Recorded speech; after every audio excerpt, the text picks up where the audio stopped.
വചനം വചനം ത്രിയേക ദൈവമാം വചനം വചനം.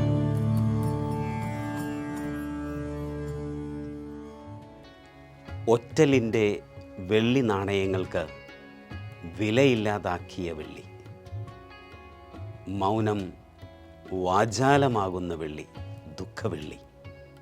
പിതാവായ ദൈവത്തിൻ്റെ മൗനം, പരിശുദ്ധ അമ്മയുടെ മൗനം, മഗ്ദലനാമറിയത്തിൻ്റെ മൗനം,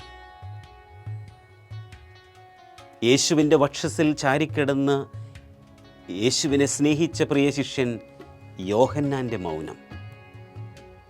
എന്നാൽ ഈ മൗനമെല്ലാം വാചാലമാകുന്ന വെള്ളിയാണ് ദുഃഖവെള്ളി. ഈ മൗനം വാചാലമാകുമ്പോൾ ദുഃഖവെള്ളി നല്ല വെള്ളിയാവുകയാണ്. 5 മുറിവുകൾ നമ്മെ ഓർമ്മപ്പെടുത്തുന്ന വെള്ളിയാണ് ദുഃഖവെള്ളിയെങ്കിൽ 5 സുഹൃതങ്ങളെ ഓർമ്മപ്പെടുത്തുന്ന വെള്ളിയാണ് നല്ല വെള്ളി. 2 കൈകളിലും 2 കാലുകളിലും പാർശ്വത്തിലും അങ്ങനെ 5 മുറിവുകളാൽ നമ്മെ സങ്കടപ്പെടുത്തുന്ന ഓർമ്മകൾ അയവിറക്കുമ്പോൾ ആ ദുഃഖവെള്ളിയെ നല്ല വെള്ളിയാക്കുന്നത് 5 സുഹൃതങ്ങളാണ്, 5 പുണ്യങ്ങളാണ്. അതിലേറ്റവും പ്രധാനപ്പെട്ട ഒന്നാമത്തെ പുണ്യമെന്ന് പറയുന്നത് നമുക്ക് ദൈവം നൽകിയ ഒരു സമ്മാനം, അമ്മ. തൻ്റെ പ്രിയ ശിഷ്യനായ യോഹന്നാനെ നോക്കിക്കൊണ്ട് കുരിശിൽ കിടന്ന് ഈശോ നൽകിയ സമ്മാനം, കുരിശിൻ്റെ സമ്മാനം. ഇതാ നിൻ്റെ അമ്മ. ഈ ലോകത്തിലെ എല്ലാവർക്കും ദൈവം നൽകിയ ഒരു സന്ദേശമുണ്ട്. നീ ഏകനല്ല, നീ ഒറ്റയ്ക്കല്ല. നിൻ്റെ കൂടെയുള്ളവർ പോലും നിനക്കെതിരായി തിരിയുമെന്നുള്ള സന്ദർഭങ്ങൾ വരുമ്പോൾ നീ മുറുകെ പിടിക്കുവാൻ നിൻ്റെ കൂടെ ഒരമ്മയുണ്ട് എന്ന് നമ്മെ ഓർമ്മപ്പെടുത്തുന്ന ഒരു സന്ദേശം. അമ്മ എന്ന സുഹൃതം കുരിശ് സമ്മാനിക്കുന്ന പുണ്യമാണ്. രണ്ടാമതായി ആ ക്രൂശിത രൂപത്തിൽ നിന്ന് നമുക്ക് നൽകപ്പെടുന്ന ഏറ്റവും സുന്ദരമായ പുണ്യമെന്ന് പറയുന്നത് ആത്മാവിൻ്റെ രക്ഷയാണ്.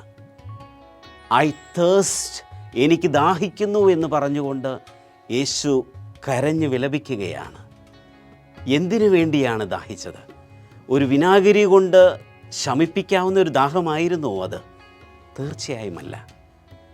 എൻ്റെ ആത്മാവിന് വേണ്ടിയിട്ടുള്ള ഒരു ദാഹമായിരുന്നു ഈശോയുടെ ആ വലിയ കരച്ചിലെന്ന് നമ്മൾ തിരിച്ചറിയുകയാണ്. നമ്മുടെ ഓരോരുത്തരുടെയും ആത്മാവിന് വേണ്ടി ദാഹിക്കുന്നുവെങ്കിൽ നമുക്ക് വേണ്ടി സമ്മാനം നൽകുവാൻ കാത്തിരിക്കുന്ന ഒരു ഈശോ, രക്ഷ എന്ന സമ്മാനം. അതാണ് കുരിശിൽ കിടന്ന് ഈശോ നമുക്ക് നൽകുന്ന രണ്ടാമത്തെ സുകൃതം. മൂന്നാമതായി നാം തിരിച്ചറിയുന്ന ഒരു സത്യം, അവൻ്റെ പാർശ്വത്തിൽ കുന്തം കൊണ്ട് കുത്തിയപ്പോൾ രക്തവും ജലവും ഒഴുകി എന്ന് നമ്മൾ വിശുദ്ധ യോഹന്നാൻ്റെ സുവിശേഷത്തിൽ വായിക്കുന്നു. ആ തിരുഹൃദയം സ്നേഹത്തിൻ്റെ ഹൃദയമാണ്, സ്നേഹത്താൽ തുളുമ്പി നിൽക്കുന്നതാണ് എന്ന് ലോകത്തെ വെളിപ്പെടുത്തി കൊടുത്ത് പറഞ്ഞു പഠിപ്പിച്ച നിമിഷമാണ് ക്രൂശിതൻ്റെ നിമിഷം. ആ തിരുഹൃദയത്തിൽ നിന്നൊഴുകി രക്തവും ജലവും. പ്രിയമുള്ളവരെ, കൗദാശിക ജീവിതത്തെ ഓർമ്മപ്പെടുത്തുന്ന നിമിഷമാണത്. ആ തിരുഹൃദയത്തിൽ നിന്നൊഴുകിയത് രക്തവും ജലവുമല്ല, നമുക്കായി ജ്ഞാനസ്നാനത്തിൻ്റെയും വിശുദ്ധ കുർബാനയുടെയും ഓർമ്മകളുടെ ജലവും രക്തവുമാണ്. നമുക്ക് ഇത് വലിയൊരു പുണ്യമായി സ്വീകരിക്കാം. ഈശോയുടെ തിരുഹൃദയം, സ്നേഹം കൊണ്ട് നിറഞ്ഞ ഹൃദയം. നാലാമതായി ക്രൂശിതൻ നമുക്ക് നൽകുന്ന സുകൃതം പരിശുദ്ധാത്മാവ് തന്നെയാണ്. ഇനി അങ്ങോട്ട് പരിശുദ്ധാത്മാവിൻ്റെ യുഗം ആരംഭിക്കുകയാണ്. പരിശുദ്ധാത്മാവിനെ നൽകി ശിഷ്യന്മാരെ അങ്ങേയറ്റം ശക്തിപ്പെടുത്തുന്ന പെന്തക്കോസ്ത് അനുഭവത്തിൻ്റെ ആരംഭം കുറിക്കുന്നത് ഈശോയുടെ മരണത്തോടുകൂടി കുരിശിൽ കിടന്നുകൊണ്ടാണ്. പരിശുദ്ധാത്മാവിനെ മുറുകെ പിടിക്കുവാൻ നമ്മെ ക്ഷണിക്കുന്നത് ക്രൂശിതൻ തന്നെയാണ്.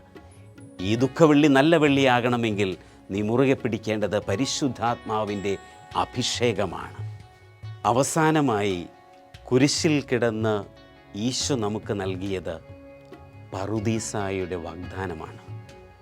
നല്ല കള്ളന് ഈശോ ഒരു വലിയ വാഗ്ദാനം നൽകി, പറുദീസ.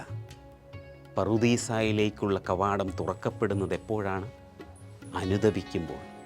കുമ്പസാരക്കൂട്ടിലേക്ക് നീ എപ്പോൾ ചെല്ലുന്നുവോ അവിടെയാണ് പറുദീസായുടെ കവാടം തുറക്കപ്പെടുക. സ്നേഹമുള്ളവരെ, ഇത് ദുഃഖവെള്ളിയല്ല, ഇത് നല്ല വെള്ളിയാണ്.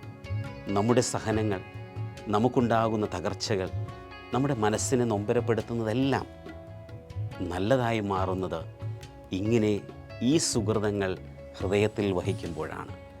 നല്ല വെള്ളിയുടെ നല്ല ചിന്തകൾ നിങ്ങളുടെ ഹൃദയത്തിൽ എന്നും ഉണ്ടാകട്ടെ. നമ്മളൊരിക്കലും ദുഃഖവെള്ളിയിൽ തളം കെട്ടിക്കിടക്കേണ്ടവരല്ല. നല്ല വെള്ളിയിലൂടെ ഉദ്ധാനത്തിലേക്ക് യാത്ര ചെയ്യേണ്ടവരാണ്. ഈസ്റ്ററിലേക്കുള്ള തീർത്ഥാടനം നമുക്ക് ആത്മീയമായി സജ്ജമാക്കാം. ദൈവം അനുഗ്രഹിക്കട്ടെ.